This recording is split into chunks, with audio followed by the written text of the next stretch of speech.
Buong buhay na itinuro ni Arturo Villanueva sa kanyang mga estudyante na huwag ihinto ang isang piyesa bago ang huling kumpas.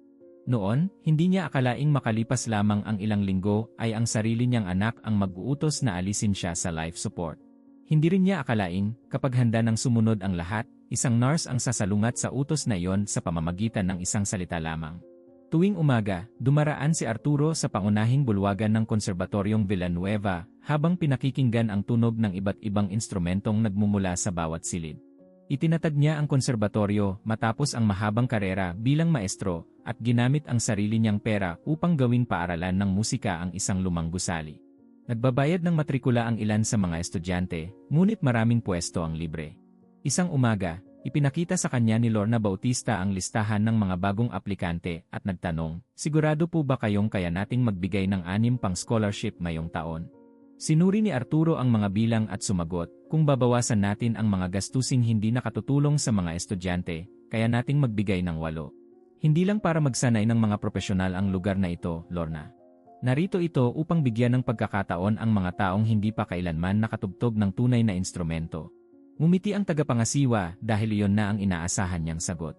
Matagal na siyang nagtatrabaho kasama ni Arturo at alam niyang sinusukat nito ang tagumpay ng konserbatoryo sa dami ng buhay na nababago, hindi lamang sa perang pumapasok.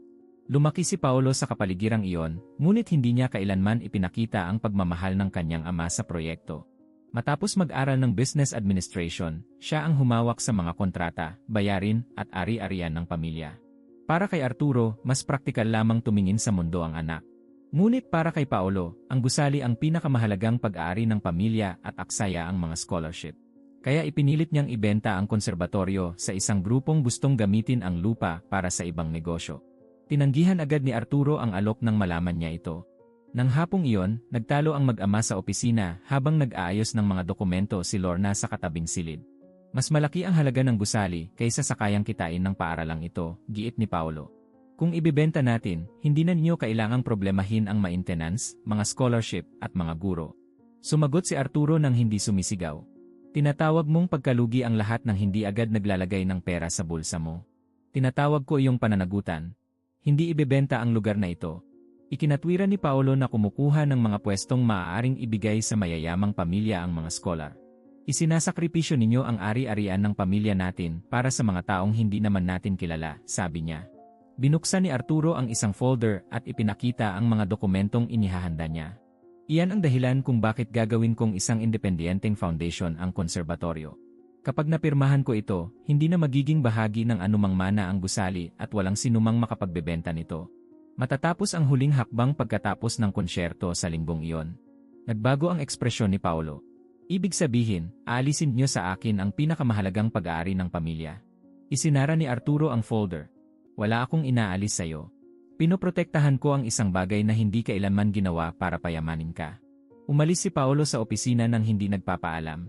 Kinaumagahan, bumalik siyang nakangiti at kumilos na para bang tapos na ang pagtatalo. "Pinag-isipan ko ang sinabi ninyo," sabi niya sa ama. "Hindi ako sang-ayon pero ayokong maging dahilan ito para magkalayo tayo." Sumagot si Arturo na iyon ang inaasahan niyang asal mula rito at pinayagan ang anak na tumulong sa pagsuri ng programa ng konsyerto. Hindi ganoon katiwala si Lorna. Tinanong ni Paolo kung saan itatago ang folder, anong oras pipirma si Arturo at sino ang sasaksi. Nang tanungin ng tagapangasiwa kung bakit napakarami niyang tanong, sumagot siya, "Sinisikap ko lang pigilan ang tatay ko na gumawa ng pagkakamaling hindi niya nauunawaan ang magiging bunga." Punang bulwagan ng gabi ng konsyerto. Bago umakyat sa entablado, iniabot ni Arturo ang folder kay Lorna at sinabi, "Pagkatapos ng huling piyesa, tatapusin natin ang sinimulan natin." Maayos ang pagtatanghal hanggang sa ikalawang piyesa. Nawalan ng kumpas si Arturo, hinawakan ng ulo, at sinubukang sumandal sa patungan ng nota. Narinig ni Lorna na sumigaw si Paolo ng titay, ngunit bumagsak ang maestro bago pa siya masalo ni Numan. Pumutok ang aneurysm sa utak ni Arturo at kinailangan siyang operahan agad. Napigil ng operasyon ang pagdurugo, ngunit hindi siya nagising. Dumating si Paolo sa ospital at sinabing siya na ang bahala sa lahat. Sa harap ng mga profesional, hawak niya ang kamay ng ama at paulit-ulit na sinasabi, magigising siya. "Palaging malakas ang tatay ko." Ngunit nang silang dalawa na lamang ni Lorna, iba ang itinanong niya. "Napirmahan ba ang mga dokumento ng foundation?" Sumagot ang tagapangasiwa na pagkatapos sana ng konsyerto ang pagpirma. Yumuko sandali si Paolo at sinabi, kung ganoon, itago mo ang lahat. Wala sa kalagayan ng tatay ko para magpasya ngayon. Sa mga unang araw, ipinaliwanag ni Gabriel na kailangan ng utak ni Arturo ng panahon upang makabawi. Napigil ng operasyon ang pagdurugo pero masyado pang maaga para malaman kung paano siya tutugon, sabi ng doktor. May ilang reflex na nananatili. Hindi natin maaaring sabihin hindi na mababago ang kanyang kalagayan. Tinanong ni Paolo kung kailan ididilat ng ama ang mga mata. Sumagot si Gabriel na walang tiyak na petsa. Kaya binago ng anak ang tanong, gaano katagal maaaring manatiling ganito ang isang tao bago tuluyang mawala ang pag-asa? Nagsimulang magduda si Mara sa paulit-ulit na pagpupumilit niya. Karaniwang itinatanong ng mga kapamilya kung kailan magigising ang pasyente, kung nakakaramdam ba ito ng sakit, o kung ano pang gamutan ang maaaring subukan. Ang tanong ni Paolo ay kung kailan sila papayagang huminto. Hindi siya inakusahan ni Mara. Sa halip, maingat niyang itinala ang oras ng mga pagbisita at bawat pagbabago sa mga senyales ni Arturo. Bago tayo magpatuloy, sagutin sa mga komento, magkakaroon ka ba ng lakas ng loob na harapin ang anak ng isang pasyente upang pigilan ang isang hindi makatarungang desisyon? Isulat ang o hindi at sabihin kung taga saan ka nanonood. Isang linggo matapos ang operasyon, dinala ni Paolo sa ospital ang isang pahayag na sinasabing pinirmahan ng ama ilang buwan na ang nakararaan. Nakasaad doon na tumatanggi si Arturo sa anumang matagal na life support kapag nawalan siya ng kakayahang magsalita o igalaw ang katawan. Binasa ni Gabriel ang dokumento at ipinaliwanag, kailangan itong beripikahin. Hanggat may duda sa kanyang kalagayan, walang mag-aalis sa kanya sa life support. Itinago ni Paolo ang kopya at sumagot, isinulat ng tatay ko ang kanyang kagustuhan. Kawalan din ng paggalang ang baliwalain yon. Paglabas sa silid, nadatnan ni Paolo si Mara na nag-i-update ng impormasyon ng pasyente. Narinig mo ang doktor, sabi niya. Ayaw ng tatay kong mabuhay na nakakabit sa mga makina. Sumagot si Mara na susuriin pa ang dokumento at patuloy na ginagamot si Arturo. Lumapit si Paolo at hininaan ang boses. Maestro siya. Kailangan niya ang kanyang mga kamay, boses at kalayaan. Sa tingin mo ba tatanggapin niyang mabuhay nang wala ang lahat ng iyon? Paliwanag ni Mara, hindi ako ang nagpapasya kung anong uri ng buhay ang may halaga. Habang buhay ang inyong ama at hindi pa tiyak ang kalagayan niya, tungkulin ko siyang alagaan. Tinanong ni Paolo kung balak ba niyang salungatin ang pamilya. Babantayan ko ang pasyente, sagot ni Mara. Kapag nagpakita siya ng anumang tugon, itatala ko yon. Sinabi ni Paolo na nagdudulot din ng paghihirap ang huwad na pag-asa. Hindi nakipagtalo si Mara. Pumasok siya sa silid, ipinaliwanag kay Arturo ang bawat gagawin, at inayos ang kumot sa ibabaw ng kamay nito. Kahit walang tugon, nagsalita siya malapit dito, kung naririnig niyo ako, wala kayong kailangang gawin ngayon. Sinisikap pa naming unawain kung paano nakikipag-usap ang inyong katawan. Mula sa pasilyo, ilang sandaling pinanood ni Paolo ang tagpo bago umalis. Nang hapon din yon, kinuha ni Paolo ang pamamahala sa konserbatoryo. Tinipon niya ang mga empleyado sa rehearsal hall at inanunsyo, simula ngayon, wala nang bagong scholarship. Isasara ang ilang klase at dadaan sa pag-apruba ko ang lahat ng gastusin. Nang ipaalala ng mga guro na hindi iyon kailanman papayagan ni Arturo, sumagot si Paolo, hindi kayang mamahala ng tatay ko. Ako lamang ang may pananagutang pigilan ang institusyong ito na lumubog. Pinigil siya ni Lorna. Hindi lumulubog ang konserbatoryo. Bakit kayo nagpagawa ng appraisal sa gusali bago pa man tingnan ang mga kwenta? Tinapos ni Paolo ang pulong at inutusang sumunod si Lorna sa opisina. Napansin ni Lorna na wala na sa kabinet ang orihinal na folder ng foundation at tinanong kung saan iyon inilagay ni Paolo. Isinara nito ang pinto at sumagot, walang halaga ang mga dokumentong walang pirma. Ang mga bayarin na yung buwan ang dapat mong alalahanin. Sinabi ni Lorna na si Arturo pa rin ang namamahala sa konserbatoryo, ngunit lumapit si Paolo sa computer at sinabi, habang nasa ospital siya, ako ang magpapasya. Nang sumagot si Lorna na hindi siya tutulong na sirain ang proyekto, tinanggalan siya ni Paolo ng access sa mga account at ipinapalit ang mga password. Bago umalis, nakita ni Lorna sa ibabaw ng mesa ang isang alok na bilhin ang gusali na may maikling deadline at ilang abiso ng paniningil na nakapangalan kay Paolo. Nang gabing iyon, nakumpirma niyang nalugi ito ng malaki sa mapanganib na pamumuhunan at isinangla ang sariling mga ari-arian. Hindi ililigtas ng pagbebenta ng konserbatoryo ang paaralan. Pagtatakpan lamang nito ang mga utang ng anak. Nakasaad din sa alok na kailangang matapos ang bentahan bago maging formal ang foundation. Bawat araw na gumagaling si Arturo ay nagpapalaki sa panganib na mawala kay Paolo ang tanging paraan niya para makaligtas. Kinaumagahan, bumalik si Lorna sa opisina at inilapag sa harap niya ang kopya ng alok. Nauunawaan ko na ngayon kung bakit kayo nagmamadali, sabi niya. Hindi konserbatoryo ang may problema. Kayo. Isinara ni Paolo ang pinto at tinanong kung saan niya nakuha ang mga papel. Hindi sumagot si Lorna. Itinuro lamang niya ang mga halaga at sinabi, nakikipaglaban ang inyong ama para magising habang ipinagbibili ninyo ang gusaling buong buhay niyang itinayo. Sinubukang manatiling kalmado ni Paolo. Nagkamali ako sa ilang investment. Hindi nito binabago ang katotohanang magandang negosyo ang bentahan. Tinanong ni Lorna, mabuti para kanino? Para sa mga estudyanteng mawawalan ng klase, o para sa inyo na kailangang bayaran ang mga singil bago malaman ng lahat. Hinampas ni Paolo ang mesa at sumagot, kapag namatay ang tatay ko, magiging akin ang ari-arian. Inuuna ko lang ang isang desisyong hindi na maiiwasan. Hindi gumalaw si Lorna nang marinig iyon. Buhay pa siya, paalala niya. Umiwas ng tingin si Paolo at sinabi, pero baka hindi na siya bumalik. Itinago ni Lorna ang kopya at sinabing hindi siya makikibahagi sa bentahan. Sumagot si Paolo na wala na siyang access sa mga account o kapangyarihang pigilan ito. Kung ganoon, hahanap ako ng taong mayroon, sabi ng tagapangasiwa. Paglabas, nagpasya siyang dalhin sa ospital ang lahat ng makapagpapatunay na hindi kailanman nais ni Arturo na talikuran ang konserbatoryo. Hindi pa niya alam kung paano siya matutulungan ng isang lalaking nakakoma, ngunit ayaw niyang hayaang ituring ni Paolo ang posibleng kamatayan ng ama bilang maginhawang petsa para tapusin ang isang kontrata. Sa mga sumunod na araw, may napansing maliit na detalye si Mara.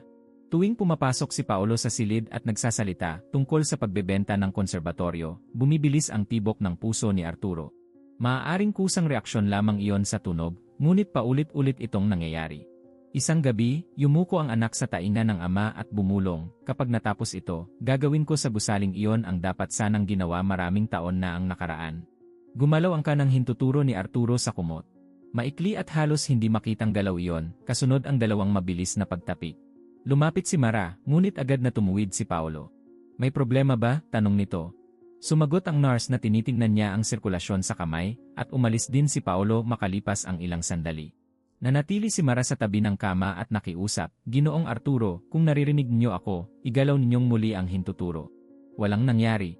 Inulit niya ang pakiusap, naghintay, at halos sumuko na ng isang beses na tumapik ang daliri sa kumot. Pagdating ni Gabriel, sinubukan niya ang iba pang utos ngunit wala ng tugon. Maaaring kusang pagkibot lang pa siya ng doktor. Iginiit ni Mara, gumalaw iyon matapos ang tanong. Sumagot si Gabriel, naniniwala ako sa nakita mo pero kailangan itong maulit. Magmasid ka, magtala, at huwag itong iharap sa pamilya bilang patunay na may malay siya hanggat wala tayong pattern. Alam ni Mara na nag-iingat lamang si Gabriel.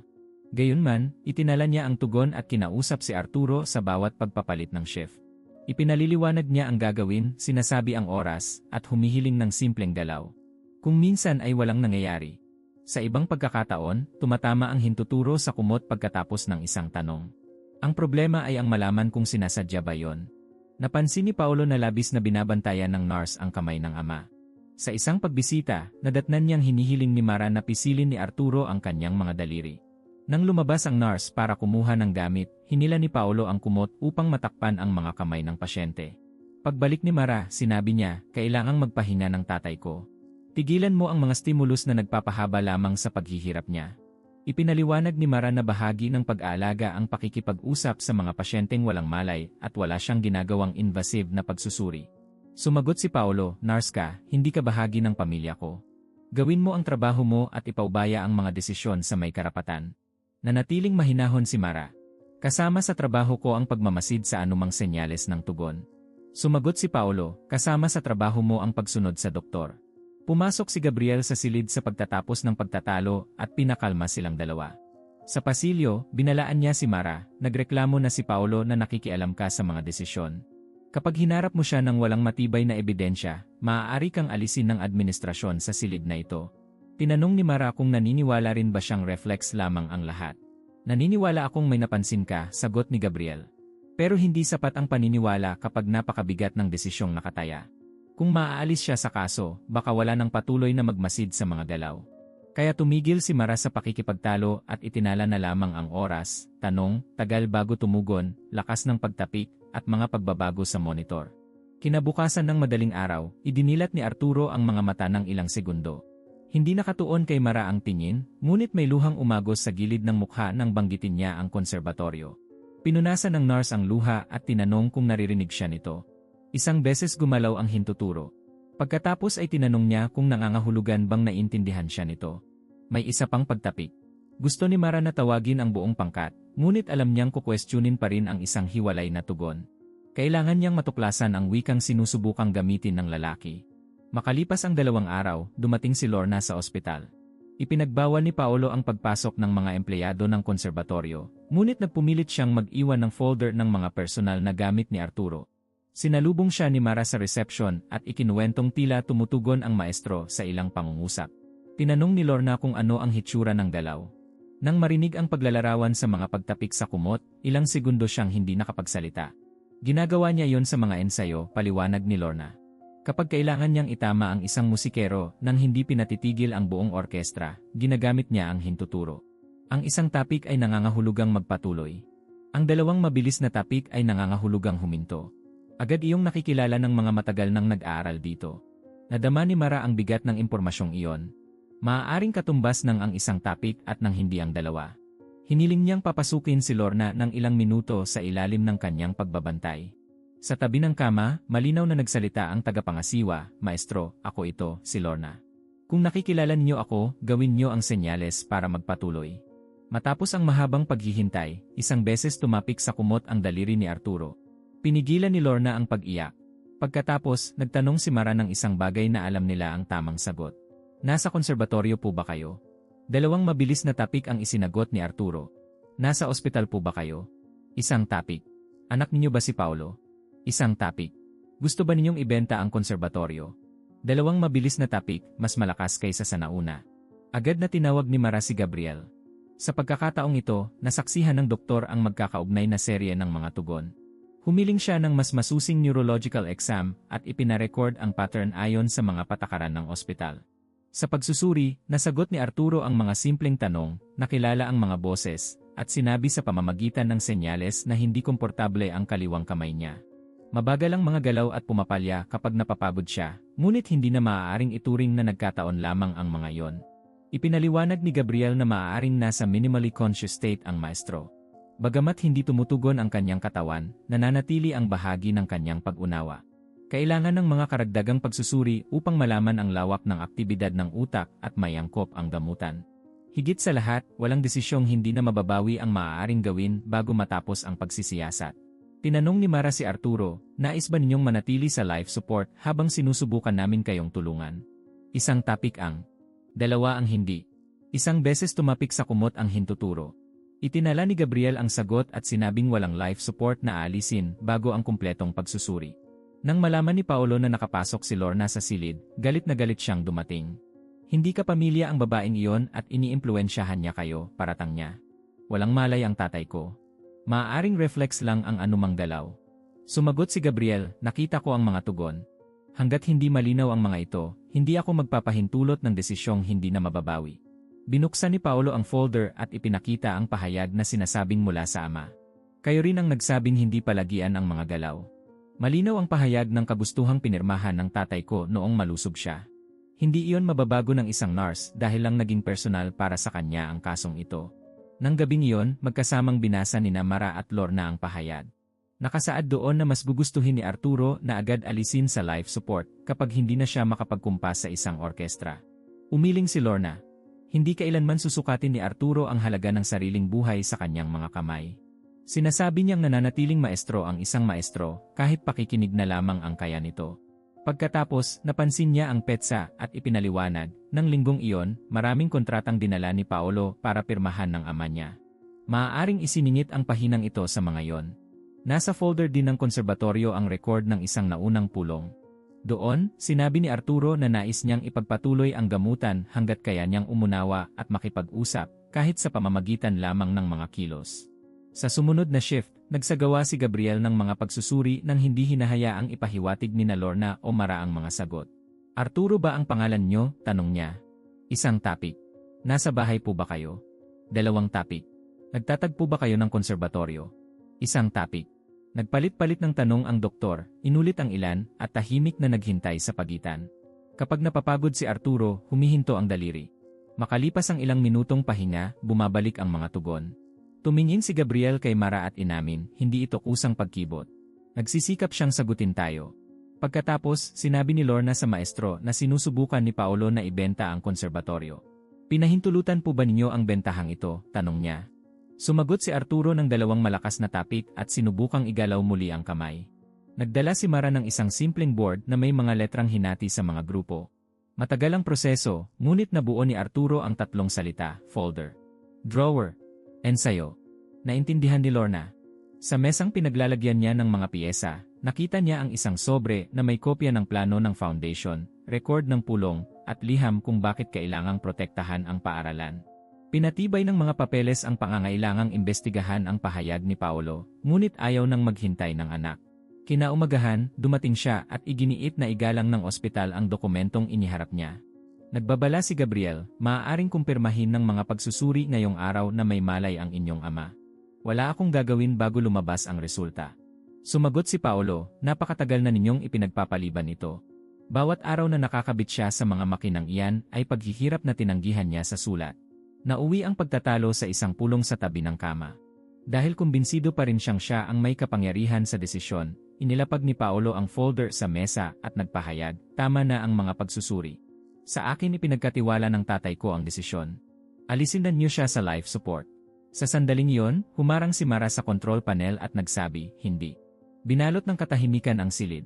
Sinubukan ni Paolo na paalisin siya sa pamamagitan ng utos, ngunit itinaas ni Gabriel ang kamay at hiniling na magpaliwanag siya. Kinuha ni Mara sa bulsa ang papel na may protokol ng mga tugon at lumapit sa kama. Hindi isang katawang walang sariling kagustuhan si Ginoong Arturo. Nauunawaan niya ang nangyayari rito. At nasabi na niyang ayaw niyang mamatay. Kasinungalingan iyan, sabi ni Paolo. Mga reflex lamang ang binibigyan niyo ng kahulugan. Tumingin si Mara sa pasyente at nagsalita, Ginoong Arturo, iniutos ngayon ng inyong anak na alisin namin kayo sa life support. Kung naunawaan niyo, gawin ang senyales para magpatuloy. Isang beses na idiniin ng hintuturo ang kumot. Nakita yon ng lahat. Nagpatuloy si Mara, nais ba ninyong alisin namin kayo ngayon sa life support? Dalawang mabilis na tapik ang bumasag sa katahimikan. Sinabi ni Paolo na ipinahihiwatig ng tanong ang sagot. Si Gabriel ang nagsagawa ng sumunod na pagsusuri at hinaluan iyon ng mga control question na walang nakaalam ng maaga. Tinanong niya kung 69 na taong gulang si Arturo at ang sagot nito. Tinanong niya kung anak ni Arturo si Lorna at hindi ang sagot. Tinanong niya kung pinahintulutan si Paolo na ibenta ang konserbatoryo at 2 beses tumapik ang daliri. Sa huli, tinanong niya kung nais ni Arturo na ipagpatuloy ang gamutan. Isang matatag na tapik ang lumitaw sa kumot. Isinara ng doktor ang folder na naglalaman ng utos. Kanselado ang pagtanggal sa life support. Mayroon tayong malinaw at tuloy-tuloy na komunikasyon at kasalukuyang pagpapahayag mula mismo sa pasyente. Nawalan ng kontrol si Paolo. Hindi siya maaaring magpasya sa kalagayang iyan. Ako ang anak. Alam ko kung ano ang pinakamabuti para sa kanya. Mahinahong sumagot si Mara, ang pagiging anak ay hindi nagbibigay kaninuman ng karapatang burahin ang tinig ng ama. Lalo na kung ginagamit pa niya ang lahat ng natitira sa kanya upang sabihin hindi. Lumapit si Paolo sa kama at direktang kinausap si Arturo. Tay, hindi ninyo nauunawaan ang nangyayari. Pinahahaba lamang nila ang paghihirap ninyo. Kung nakapagsasalita kayo, hihilingin ninyong tapusin na ang lahat. 2 beses tumapik ang hintuturo ng maestro. Tumingin si Paolo sa kamay at hindi nakapagsalita. Tinanong ni Mara, Ginoong Arturo, naunawaan po ba ninyo ang sinabi ni Paolo? Isang tapik. Sang-ayon po ba kayo sa kanya? 2 tapik.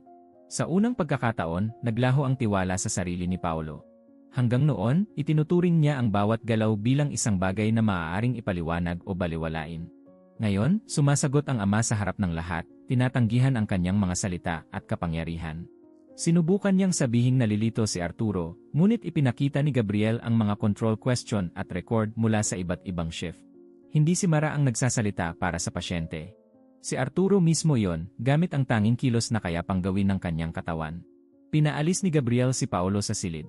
Sinamahan siya ng security ng ospital habang hinarang ng administrasyon ang anumang bagong desisyong batay sa questionableng pahayag. Nang hapong iyon, nagpakita ang pagsusuri sa brain activity ng malinaw na tugon kapag binibigyan ng utos si Arturo. Hindi siya brain dead at hindi rin nasa komang walang anumang kamalayan.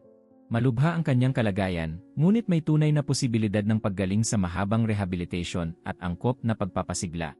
Sa mga sumunod na araw, unti-unting binawasan ang sedation at nagsimulang panatilihin bukas ni Arturo ang mga mata sa maikling sandali. Nangyari ang unang malaking pag-unlad ng hilingin ni Mara na tumingin siya sa kanan. Mabagal ang galaw, ngunit tama. Sumunod ang mga sagot gamit ang mga mata, maliliit na kilos ng kamay, at mga pagtatangkang huminga ng mas matagal na mas kaunti ang tulong. Pinatunayan ang bawat pagbuti na muntik ng wakasan ng kahilingan ni Paolo ang isang buhay na patuloy pang lumalaban upang makabalik. Nang makabuo ng mga unang salita, hiniling ni Arturo na makausap sina Lorna at Gabriel. Mahina at pagod ang boses niya. Gayunman, kinumpirma niyang hindi siya kailanman pumirma sa pahayag na nag-uutos na ihinto ang gamutan sa mga kondisyong iniharap ng anak. Naalala niyang pumirma siya sa maraming administratibong dokumentong dinala ni Paolo, ngunit hindi niya natanggap ang pahinang lumitaw kalaunan sa ospital. Sinabi rin niyang narinig niya ang ilan sa mga usapan sa silid at naunawaan niyang balak ng anak na ibenta ang konserbatoryo. Ikinuwento rin ni Arturo na narinig niya ang utos na alisin siya sa life support. Hindi niya maidilat ang mga mata o maigalaw ang katawan, ngunit naunawaan niya ang bawat salita. Sinabi niyang ang pinakamasakit ay hindi ang isipin na mamamatay siya. Ang pinakamasakit ay ang mapagtantong tinatalakay ni Paolo ang kanyang buhay na parabang isinasara nito ang isang kontratang sagabal. Nang sabihin ni Mara ang hindi, sinubukan ni Arturo na tapikin ang kumot. Wala pang isang segundo ang galaw, ngunit kinailangan nito ang lahat ng lakas na taglay niya. Ipinaliwanag ni Gabriel na maaaring magkaroon ng pira-pirasong alaala ang mga pasyenteng nasa katulad na kalagayan, ngunit tugma ang salaysay ni Arturo sa mga usapang naitala ng pangkat. Humingi ng tawad ang doktor dahil halos na isagawa niya ang isang utos na hindi na mababawi. Sumagot si Arturo na huminto si Gabriel nang lumitaw ang ebidensya at iyon ang mahalaga. Pagkatapos, tumingin siya kay Mara at sinabi, nakita niya ang isang tao nang nagsisimula ng makita ng lahat ang isang katawan lamang. Ibinunyag ng pagsusuri sa dokumento na kinuha ang tunay na pirma ni Arturo mula sa ibang kontrata at inilagay sa pahayag. Ipinakita rin ang mga record sa pananalapi na nakikipagnegosasyon na si Paolo tungkol sa gusali bago pa man maoperahan ang ama at nangakong tatapusin ang bentahan kapag nagkaroon siya ng ganap na kapangyarihan. Hindi siya ang sanhi ng aneurysm, ngunit sinubukan niyang gawing oportunidad ang biglaang karamdaman at gumamit ng peking dokumento upang pigilang magising si Arturo at tutulan ang negosyo. Nagbukas ang mga otoridad ng investigasyon para sa pandaraya, pamimeke, at pagtatangkang magdulot ng kamatayan sa pamamagitan ng desisyong nakuha sa panlilinlang. Inalis si Paolo sa pamamahala ng ari-arian at pinagbawalang lumapit sa ama habang nagpapagaling ito. Makalipas ang ilang buwan, iniharap sa paglilitis ang mga ebidensya. Hinatulan siya sa mga napatunayang krimen at nawalan ng anumang tungkulin sa konserbatoryo. Ngunit para kay Arturo, wala sa mga dokumento ang pinakamasakit na parusa. Ang pinakamabigat ay ang pagtanggap na narinig ng sariling anak ang kanyang paghinga sa tabi ng kama at pinili pa rin ang pera. Bago ang paglilitis, humiling si Paolo na makausap ang ama. Ilang beses tumanggi si Arturo dahil wala pa siyang lakas na harapin yon. Nang pumayag siya sa wakas, ginawa ang pag-uusap sa ilalim ng pagbabantay at tumagal lamang ng ilang minuto. Pumasok si Paolo na bagsak ang mga balikat at sinabing hindi niya kailanman ginustong maging sanhi ng aneurysm. Sumagot si Arturo na alam niya yon. Hindi mo pinili ang sakit, sabi ng ama. Ang ginawa mo pagkatapos, pinili mo. Sinubukan ni Paolo na ipaliwanag na desperado siya dahil sa mga utang at naniwalang babagsak ang konserbatoryo. Sinabi niyang malulutas ng bentahan ang mga problema at, nang sabihin ng mga doktor na kakaunti ang tugon ng ama, naniwala siyang hindi na magigising si Arturo. Nakinig si Arturo nang hindi sumisingit. Pagkatapos ay nagtanong siya, kailan mo napagpasyahang ang kawalan ko ng kakayahang sumagot ay pahintulot para piliin mo ang kamatayan ko? Walang maisagot ang anak. Sinabi lamang niyang labis siyang nagsisisi. Ipinaliwanag ni Arturo na hindi nangangahulugan ang pagpapatawad na mabubura ang mga bunga o maibabalik ang tiwala. Buong buhay kong itinuro na kailangang pakinggan ng bawat kasapi ng orkestra ang isa't isa. Sarili mong pagmamadali lamang ang pinakinggan mo. Ngayon, kailangan mong panagutan ang ginawa mo. Umalis si Paolo nang hindi natatanggap ang pagpapawalang salang inaasahan niya. Para kay Arturo, hindi nilutas ng pag-uusap ang sakit, ngunit tinapos nito ang isang pagdududa. Hindi lamang isang sandali ng desperasyon ang nagtulak sa anak. Marami itong pagkakataong huminto, magsabi ng totoo, at hintayin ang mga pagsusuri. Sa bawat pagkakataon, pinili niyang ituloy ang plano. Maraming buwan ang ginugol sa paggaling. Kinailangang matutong muling maglakad ni Arturo, humawak ng mga bagay, at kontrolin ang mga simpleng galaw. Sa simula, hindi niya kayang itaas ang baton ng higit sa ilang segundo. Ipinaalala ni Mara na maliit din ang unang galaw na nagligtas sa buhay niya. Hindi ninyo kailangang magsimula sa isang symphony, sabi niya. Magsimula kayo sa isang topic. May mga araw na ikinagagalit ni Arturo ang bagal ng sarili niyang katawan.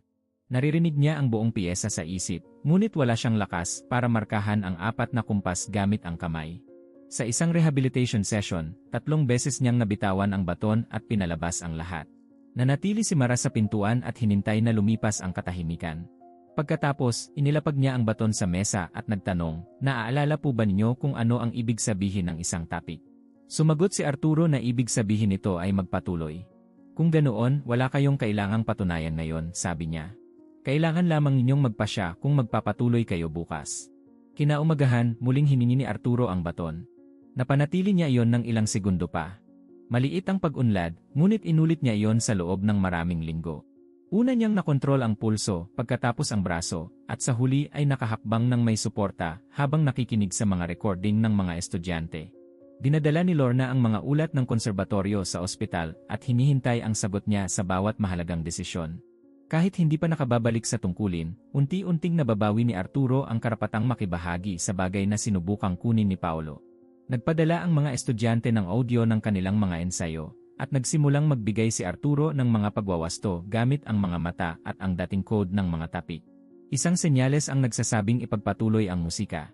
2 ang humihiling ng pahinga. Hindi na itinuring ni Numan na reflex ang wikang iyon. Naging bahagi iyon ng rehabilitation at araw-araw na nagpapaalala sa pangkat na hindi nawawala ang komunikasyon dahil lamang kailangan ng higit na tiyaga upang maunawaan ito. Nang ma-discharge, hindi agad bumalik si Arturo sa entablado. Ang una niyang pagbisita sa konserbatoryo ay sakay ng wheelchair. Nagtipon ng mga estudyante at empleyado sa pangunahing bulwagan, ngunit hiniling niyang huwag silang maghanda ng mga talumpati. Gusto lamang niyang pakinggan ang orkestra sa ensayo. Habang tumutugtog sila, nakapatong ang kanang kamay niya sa binti. Sa isang sandali, itinaas niya ang hintuturo at marahang itinapik iyon. Nakilala ng mga musikero ang dating senyales at nagpatuloy sa pagtugtog. Ngumiti si Lorna sa tabi niya nang mapagtantong ang kilos na dati niyang ginagamit upang gabayan ang ensayo ang gumabay rin sa kanyang pagbabalik sa buhay. Makalipas ang ilang linggo, natapos ni Arturo ang pagbuo sa foundation.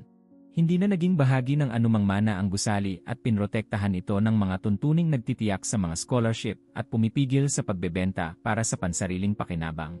Pinamunuan ni Lorna ang administrasyon habang nanatiling tagapayo ng proyekto si Arturo. Isang bagong silid para sa pag-aaral ang ipinangalan kay Mara, hindi dahil humiling siya ng parangal, kundi dahil iginiit ni Arturo na malaman ng lahat kung ano ang kayang gawin ng isang mapagmatsyag na propesyonal kapag tumanggi itong ituring na walang tinig ang isang pasyente. Sa araw ng pagbubukas ng silid, bumisita si Mara sa konserbatoryo. Nakalalakad na si Arturo nang may suporta at nagawa niyang salubungin siya ng nakatayo. Nagpasalamat siya dahil sinabi nito ang salitang walang ibang nagkaroon ng tapang na sabihin. Sumagot si Mara, "Kayo ang unang nagsabi niyon. Ipinarinig ko lamang sa kanila." Tiningnan ni Arturo ang kamay na bahagya pa ring nanginginig at isang beses na tumapik sa mesa. Naunawaan ni Mara ang senyales. Panahon ng magpatuloy. At iyon mismo ang ginawa niya, hindi lamang sa gamutan kundi sa paaralan, sa mga estudyante, at sa buhay na sinubukang tapusin ng sarili niyang anak bago ang takdang panahon. Maraming salamat sa pag-abot hanggang dito. Kung naantig ka ng kwentong ito, pindutin ang like at mag-subscribe sa channel. Isulat sa mga komento kung magkakaroon ka ng lakas ng loob na kumilos tulad ni Mara at sabihin kung taga saan ka nanonood.